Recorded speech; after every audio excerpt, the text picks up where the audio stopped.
성경 마태복음 26장 26절부터 29절까지 기록된 하나님의 말씀을 낭독하도록 하겠습니다. 그들이 먹을 때 예수께서 떡을 가지사 축복하시고 떼어 제자들에게 주시며 이르시되 받아서 먹으라. 이것은 내 몸이니라 하시고 또 잔을 가지사 감사기도 하시고 그들에게 주시며 이르시되 너희가 다 이것을 마시라. 이것은 죄사함을 얻게 하려고 많은 사람을 위하여 흘리는 바 나의 피 곧 언약의 피니라. 그러나 너희에게 이르노니 내가 포도나무에서 난 것을 이제부터 내 아버지의 나라에서 새 것으로 너희와 함께 마시는 날까지 마시지 아니하리라 하시니라. 아멘. 교회 오신 분들은 유인물 마지막 페이지를 펼쳐주시기 바랍니다. 지난 성찬설교를 함께 돌아보는 시간을 가지도록 하겠습니다. 지난 성찬설교는 떡과 포도주를 통해 드러나는 성찬의 의미라는 제목이었습니다. 사랑하는 형제자매 여러분, 우리는 매번 거룩한 주님의 식탁에 나아갈 때 떡과 포도주를 먹고 마십니다. 하지만 종종 우리는 그것들을 당연하게 여긴 나머지 각각이 가지는 의미들을 잊어버릴 때가 생기기도 합니다. 그렇지만 성도가 성찬을 진정으로 소중하게 여긴다면, 하나님께서 그를 통해 베푸시는 은혜를 고백한다면 마땅히 그 성찬이 가지고 있는 각각의 요소들에 대해서도 가볍게 생각해서는 안 될 것입니다. 그렇게 우리는 함께 읽은 마태복음 26장의 본문 안에서 떡과 포도주의 의미를 살피게 됩니다. 당시 유대에서 일반적으로 식사 시간에 식탁에는 큰 덩어리의 떡이 올려지고 식사에 참여한 사람들은 자신들의 생명을 유지하고 힘을 얻기 위해 그 떡, 즉 큰 빵을 각각 찢어서 나누어 먹었습니다. 그리고 주님께서는 그와 같은 떡을 성찬에 두심을 통해 우리에게 주어지는 참된 양식의 성격을 보여주십니다. 신자의 육신의 생명을 유지하기 위해 떡을 찢어 먹는 것이 필요한 것처럼 우리의 영적인 생명을 위해서 바로 그분께서 자신의 육신을 내어주셨다는 것을 우리가 이 떡을 먹을 때마다 깨닫게 하신 것입니다. 그렇게 제자들 그리고 이후의 성도들은 매번 성찬의 떡을 찢어 먹을 때마다 나를 위해서 채찍에 찢겨지고 십자가에 못 박히신 그리스도의 육신을 상기함으로써 그분의 십자가를 바라봅니다. 그런데 그렇게 그리스도의 십자가를 바라보게 하는 것은 떡만이 아닙니다. 우리가 그 식탁에서 마시는 포도주 역시 우리로 하여금 동일한 곳을 향하게 하기 때문입니다. 주님께서는 더 이상 짐승의 피를 통해 죄 용서를 바라보게 하지 않으십니다.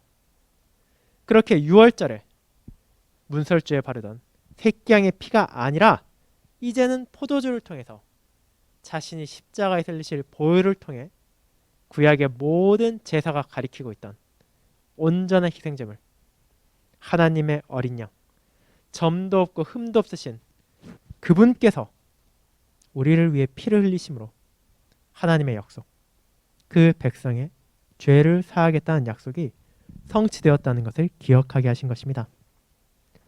그와 같이 주님께서는 일상의 평범한 음식과 음료인 떡과 포도주를 사용하셔서 주님의 식탁에서 그것을 먹고 마실 신자들에게 자신들의 눈앞에 놓인 떡과 포도주에 마음을 집중하는 대신에 그 식탁의 주인이자 그 모든 은혜의 원천인 그리스도를 바라보게 하셨습니다. 그리고 그 식탁에서 떡과 포도주를 먹고 마시는 신자는 자신에게 베풀어진 은혜, 그리고 지금 누리는 은덕만이 아니라 앞으로 받게 될 영광의 약속까지도 붙잡게 됩니다. 우리가 함께 읽은 본문의 마지막 부분에는 주님께서 아버지의 나라에서 새 것으로 우리와 함께 먹고 마실 것을 선언하셨기 때문입니다. 그렇게 우리는 매번 성찬에 참여할 때마다 그 영광의 식탁까지도 미리 맛보며 그것을 온전하게 함께할 그리스도의 날을 전심으로 소망하게 됩니다. 그렇게 우리는 성찬에 참여하며 그분의 몸과 피를 기억하고 자기 백성의 죄를 용서하시며 새로운 삶을 살게 하실 뿐 아니라 장래의 영광까지도 확신하게 하시는 그리스도의 은혜에 감사를 표합니다. 이 성례를 사용하셔서 하나님께서 우리의 믿음을 더욱 성장하게 하실 것이기에 그 믿음 안에서 주님의 뜻에 따르는 생명의 길을 나아가도록 합시다. 이와 같은 감사와 소명을 마음에 품고 성찬을 준비하도록 합시다. 자, 이제 주의 만찬 예식문 가운데 송영 부분을 살펴보도록 하겠습니다. 시편 찬송 599쪽을 펼쳐주시기 바랍니다. 시편 찬송 599쪽에 나와 있는 첫 번째 성찬 예식문의 마지막 부분에 가까운 송영 부분을 살펴보도록 하겠습니다.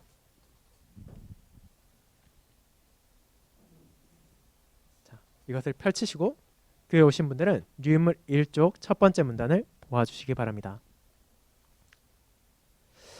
사랑하는 주 예수 그리스도 안에 있는 형제 자매님들, 하나님의 은혜로 지난 7월 성찬의 기쁨을 나눈 우리는 이제 10월 다가오는 주일 다시 한번 찾아올 주님의 식탁을 앞두고 성찬 기도회를 교회에서 함께 할 수 있는 자비를 받았습니다. 그리고 이 시간은 저와 여러분을 하여금 다가올 성찬을 준비하며 우리가 주님의 식탁에서 누리는 은혜가 얼마나 큰지를 떠올리게 하며 그리고 그곳에 어떤 마음으로 나아가야 하는지를 돌아보게 하는 소중한 시간이 될 것입니다. 부족한 자신을 겸손히 낮추고 은혜로운 하나님께 감사하며 맞이하는 성찬의 자세에 대해 시편 찬송 599쪽에 기록되어 있는 주의 만찬 예식문 가운데 송영 부분을 함께 나눔을 통해 살펴보도록 하겠습니다. 이제 그 부분을 천천히 함께 읽어보도록 하겠습니다. 시편 찬송 599쪽에 있는 송영 부분을 다 함께 읽겠습니다. 송영. 주님 안에서 사랑하는 이들이여, 이제 주님께서 주님의 식탁에서 우리 영혼을 먹이셨으니 다 함께 주님의 거룩한 이름을 찬양합시다. 모든 사람이 진심으로 노래합시다. 내 영혼아 여호와를 송축하라. 내 속에 있는 것들아 다 그 성호를 송축하라. 내 영혼아 여호와를 송축하며 그 모든 은택을 잊지 말지어다. 저가 내 모든 죄악을 사하시며 내 모든 병을 고치시며 내 생명을 파멸해서 구속하시고 인자와 긍휼로 관을 씌우시는도다. 여호와는 자비로우시며 은혜로우시며 노하기를 더디하시며 인자하심이 풍부하시도다. 항상 경책지 아니하시며 노를 영원히 품지 아니하시리로다. 우리의 죄를 따라 처치하지 아니하시며 우리의 죄악을 따라 갚지 아니하셨으니 이는 하늘이 땅에서 높음같이 그를 경외하는 자에게 그 인자하심이 크심이로다. 동이 서에서 먼 것 같이 우리 죄가를 우리에게서 멀리 옮기셨으며 아비가 자식을 불쌍히 여김같이 여호와께서 자기를 경외하는 자를 불쌍히 여기시리로다. 자기 아들을 아끼지 아니하시고 우리 모든 사람을 위하여 내어주시니가 어찌 그 아들과 함께 모든 것을 우리에게 은사로 주지 아니하시겠느뇨.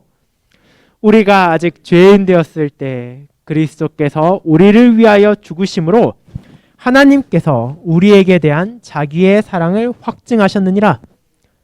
그러면 이제 우리가 그 피를 인하여 의롭다 하심을 얻었은즉 더욱 그로 말미암아 진노하심에서 구원을 얻을 것이니 곧 우리가 원수 되었을 때 그 아들의 죽으심으로 말미암아 하나님으로 더불어 화목되었은즉 화목된 자로서는 더욱 그의 살으심을 인하여 구원을 얻을 것이니라. 이러므로 나의 마음과 나의 입이 이 지금부터 영원까지 주님을 찬양할 것입니다. 아멘. 여러분, 지금 우리가 함께 읽은 송영, 이 송영이란 대체 무엇입니까?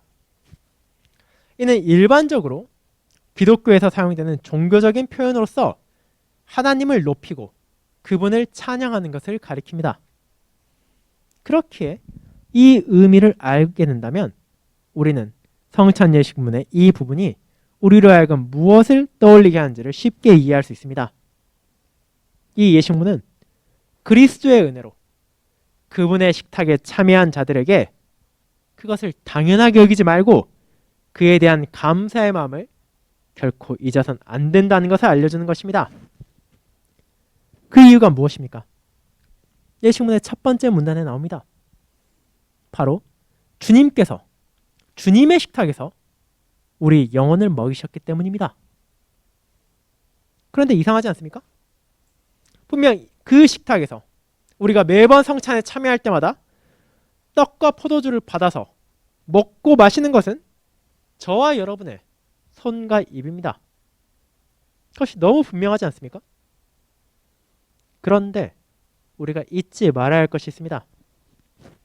여러분이 아무리 배가 고파도 아무리 목이 말라도 식사를 할 수 있는 장소가 없다면 어떻겠습니까? 어찌어찌 여러분이 식탁을 찾아 앉았다더라도 그곳에 우리에게 주어지는 먹을 것, 마실 것이 하나도 존재하지 않는다면 우리의 갈증과 우리의 허기를 어떻게 채우겠습니까? 그런 상황에서는 우리의 손이 아무리 문제없이 움직이고 우리의 입이 먹고 마실 준비가 되었다 하더라도 어떤 도움도 되지 못할 것입니다. 그렇게 우리는 성찬의 식탁에서 우리 영혼을 먹이시는 분은 내가 아니라 바로 주님이라는 것을 부정할 수 없습니다. 우리가 나아간 곳은 그저 우리 집에 있는 식탁이나 우리가 갈 수 있는 식당의 좌석이 아니라 바로 주님께서 함께 하시는 그분의 식탁입니다. 그리고 그분께서 직접 여러분을 위해 필요한 참된 양식을 내려주셨기에 우리는 그것을 먹고 마십니다. 이를 통해 성도는 육신의 갈증, 육신의 허기가 아니라 주님께서 베푸신 참된 양식을 통해서만 충족될 수 있는 영혼의 양식을 받아들인 것입니다. 그 사실을 온전히 이해한다면 우리가 어떻게 감사하지 않을 수 있겠습니까? 다르게 말하자면 어떻게 우리가 송영을 하지 않을 수 있겠습니까? 그렇게 예식문은 시편 103편과 로마서 8장과 5장을 인용해서 우리에게 그분을 찬양하게 합니다. 우리가 진심으로 그분을 높이게 합니다. 그리고 그 가운데 첫 번째 인용된 시편 103편에서 다윗은 전심으로 하나님을 찬양합니다. 그리고 그의 송영의 이유는 다른 것에 있지 않습니다. 그는 하나님께서 자신에게 베푸신 은혜를 알았기 때문입니다. 그는 병을 고치시고 파멸에서 속량하시는 하나님의 자비를 고백합니다. 그분 앞에 그 어떤 가치도 주장할 수 없는 자들에게 보여지는 주님의 자비와 은혜는 정녕 놀라운 것입니다. 그런데 그 가운데 다윗이 가장 강조하는 은혜는 무엇입니까? 여러분이 이 예식문 안에서도 볼 수 있고 시편 103편을 펼쳐보셨을 때 다시 한번 확인할 수 있는 것은 바로 그 시편 안에 반복적으로 나타나는 죄에 대한 용서입니다. 그분께서는 언약 백성의 모든 죄악을 사하십니다. 그분께서는 죄에 대한 심판을 멸망받아야 할 자들을 속량하십니다. 그분께서는 노하기를 더디하실 뿐 아니라 그 노를 영원히 품지 않으시고 우리의 죄를 따라 처벌하지 않으시고 죄악을 따라 그대로 갚지 않으십니다. 마침내 그분께서는 동이 서에서 먼 것과 같이 성도의 젓가를 우리에게서 멀리 옮기셨습니다. 그 모든 표현이 가리키는 죄에 대한 용서는 우리가 받을만 해서 받은 것이 아닙니다. 만약 정말로 우리에게 자격이 있어서 이 죄 용서를 받은 것이라면 그것은 우리의 공로나 선행에 대한 당연한 결과일 뿐이지 특별히 감사할 이유가 될 수 없을 것입니다. 그러나 다윗은 이제 그 이유를 말합니다. 하나님께서 우리를 용서하신 이유는 바로 아버지가 자식을 긍휼히 여김 같이 여호와께서 자기를 경외하는 자를 긍휼히 여기셨기 때문이라고 말입니다. 아버지가 곤고한 자녀들을 불쌍히 여기고 그를 도우려 하는 것이 당연한 것처럼 하나님께서는 그저 그들을 불쌍히 여기셨기에 그분의 도움을 절실히 필요한 이들에게 자비의 손길을 베푸셨습니다. 그리고 그 도움이 우리에게 어떻게 찾아옵니까? 예식문은 이제 그와 같은 찬송을 드릴 수 있게 된 은혜가 누구를 통해 주어진 것인지를 로마서를 인용해서 고백하게 합니다. 자기 아들을 아끼지 아니하시고 우리 모든 사람을 위하여 내주시니가 어찌 그 아들과 함께 모든 것을 우리에게 주시지 아니하겠느냐? 로마서 8장 32절입니다. 이는 성찬이 가리키는 놀라운 은혜를 보여줍니다. 우리를 자녀와 같이 긍휼히 여기신 하나님께서는 자신의 독생자를 내어주시고 그분에게 우리의 죄에 대한 대가를 치르게 하심으로써 저와 여러분을 용서하셨습니다. 우리가 아직 죄인 되었을 때 하나님께서 이 땅에 보내신 그리스도께서 우리를 위하여 죽으심으로 성도는 자신을 향한 하나님의 사랑을 확신하게 됩니다. 그분께서 나를 대신하여 아버지의 진노를 받으시고 나를 위하여 죽임당하셨고 나의 자리에서 피를 흘리셨습니다. 그 결과 우리는 십자가에서 그리스도께서 흘리신 보혈로 인해 의롭다함을 입었고 나의 죄악에 따라 마땅히 받아야 할 하나님의 공의로운 진노하심에서 구원을 얻었습니다. 그렇게 우리는 그리스도의 공로로 하나님 앞에서 의로움을 얻었을 뿐 아니라 하나님과의 관계에 회복되어 화목하게 되었습니다. 그처럼 하나님과 화목하게 된 자는 부활하시고 하늘 아버지 우편에 앉아 계신 그리스도의 중보사역과 그분의 영을 통한 인도 안에서 구원의 은혜를 누리게 됩니다. 그리고 이 모든 은혜를 우리는 성찬을 통해 바라봅니다. 매주일 복음 설교 안에서 선포되는 복음의 약속을 통해 듣게 되는 이 진리의 말씀을 거룩한 주님의 식탁에서 우리는 눈으로 보고 우리의 손으로 만지며 우리의 입으로 먹는 경험을 통해 더욱 확실하게 받아들일 뿐 아니라 우리에게 주어지는 그 모든 은혜 안에서 믿음이 자라가며 그 믿음 안에서 더욱더 거룩한 삶을 갈망하게 됩니다. 그렇게 우리가 그 모든 것을 고백한다면, 깨닫는다면 그처럼 놀라운 은혜를 오직 긍휼하심 안에서 베푸신 하나님을 찬양하게 됩니다. 사랑하는 형제자매 여러분, 그와 같은 주님의 식탁을 우리는 다가오는 주일에 함께 할 것입니다. 하나님께서 우리에게 은혜로 주신 이 식탁을 통해 받게 되는 사랑과 긍휼하심을 알고 있기에 우리는 그런 하나님께 감사하며 그날을 바라봅니다. 물론 우리는 여전히 자격 없고 부족한 스스로의 비천을 잘 알고 있습니다. 그럼에도 자신을 경외하는 자들을 돌보시는 하나님께서는 순전한 은혜로 우리에게 크신 사랑을 베푸셨고 성찬의 식탁에서 떡과 포도주를 먹고 마실 때 그리스도의 십자가를 바라보게 하심으로 우리에게 주어진 복음의 약속을 확신하며 하나님의 사랑 안에서 우리가 새로운 삶을 살아가도록 인도하십니다.